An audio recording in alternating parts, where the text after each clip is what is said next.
Back in 1886, during a railroad revolution, the Southern Pacific Company ran a track through the valley here, and Fillmore was one of hundreds of new towns that blossomed with the arrival of steam power. Now that's more like a steam engine, that, isn't it? A bit like me, big and butch. Big and butch. Sorry. Oh, first steam, you are gonna love it. Today, I'm meeting some people wedded to keeping Fillmore's rail history alive. Teresa Wilkinson, clearly the brains of the operation. Hello, Teresa. I'm... How long have you been on front office, then? 25 years. Oh, is that all? That's all. You're a new girl, then? Yes, I'm a new girl on the block. The Fillmore and Western Railway chiefly supplies rolling stock for Hollywood movies and TV dramas. But this morning, they're running a special train ride for tourists, like me. Teresa, what did you think when your husband said he wanted to buy a railway? I was in the shower, and he came in and told me, he says, guess what? I said, what? He goes, I bought a railroad. It's like, you're kidding me. And you know, you can't just get out of the shower and go chase him down because you're in the buff. And then he took off. He got in the car and left. And knew that you couldn't chase him? No, I couldn't chase him down. I'm not sure if husband Dave is still in hiding. So I'm off to hunt him down. Well call! All aboard!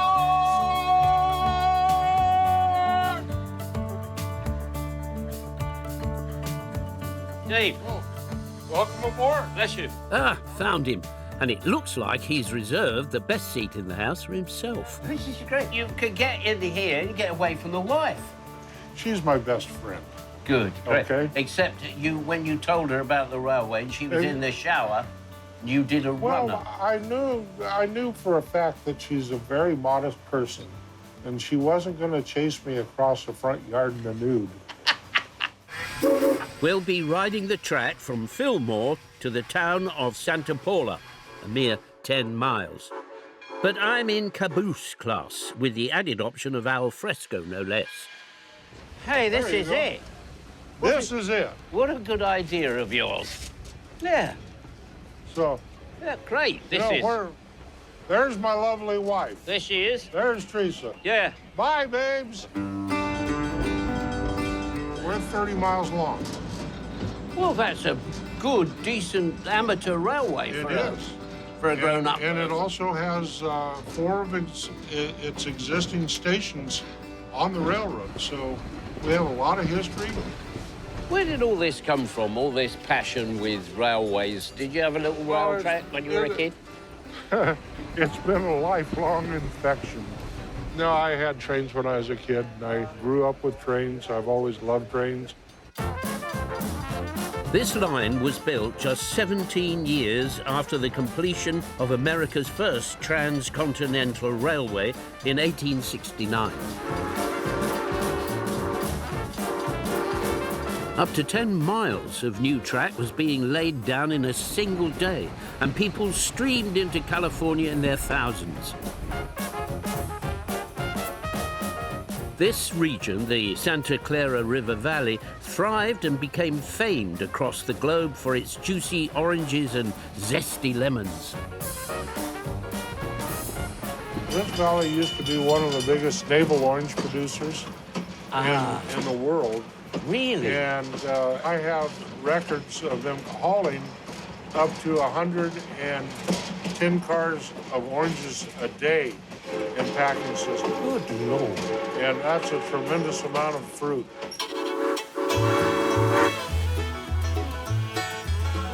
Back in the day, this elegant 1920s Santa Fe caboose would have been a home from home for the train's hard-working staff.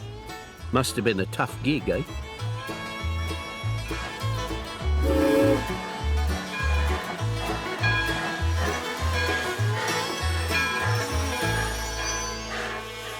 There we are, Steve. All righty. Well done.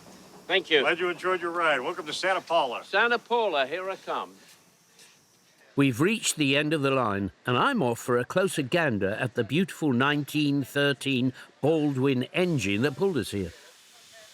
Dave tells me he discovered this machine in bits and restored it at a cost of $3 million. As a builder of model steam engines myself, I want to make sure that the young punks driving the thing know their big ends from their blast holes. Where is the pressure? 175 pounds. And what does she run at? 175 pounds. Right. How do we know how much water we got? So here's the water glass. Right, we're full. So yours is a good old-fashioned 1913 rocket ship. 1930 rocket ship. I love it. All right, let's go, Luke. All right. Hey there, Steve. I'm ready. These boys give a very good impression of knowing what they're doing. Anyway, time for a three-point turn, or at least the train equivalent. Outside, it's really hot. And once you get in here, it's even hotter. So this is their working temperature. I would want a couple of big fans with a fridge up here blowing some cold air. In order to get us back to base, our older loco needs to move to the rear and reverse all the way home. One of the attractions to steam is it's a living, breathing machine. They make a noise, they breathe, they move, they short, they talk, they blast at you. So it's a love affair that I can understand, I think.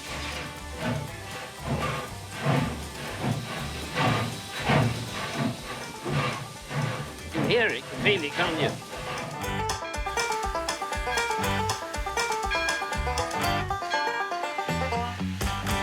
It's a pretty labour-intensive business running a historic railway like this. Dave and Teresa employ about 40 people just to keep the whole shebang going. But everyone seems to be sharing in their passion and having a darn good time while they're about it.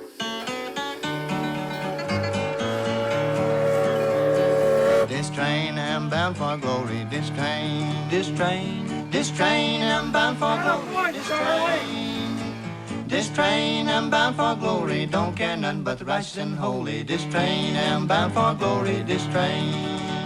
Tell you what, though, she's a thirsty old trout. Now we need a quick pit stop to fill her up. A small matter of piping 6,000 gallons of finest Californian Chateau del Aqua into the tank. This train don't care no gamblers. This train don't care no gamblers. This train. As we head back, I feel slightly envious of old Dave, chugging up and down through the orange groves here in his fancy caboose. Not a bad life, eh? I'm bound for glory. This train. I like it. Lovely, jubbly. Thank you so much. It's been a marvellous time playing on your own little grown-up steam train. Thank you. Well, thank you very much for coming along, and I hope you had a great time on the Fillmore and Western.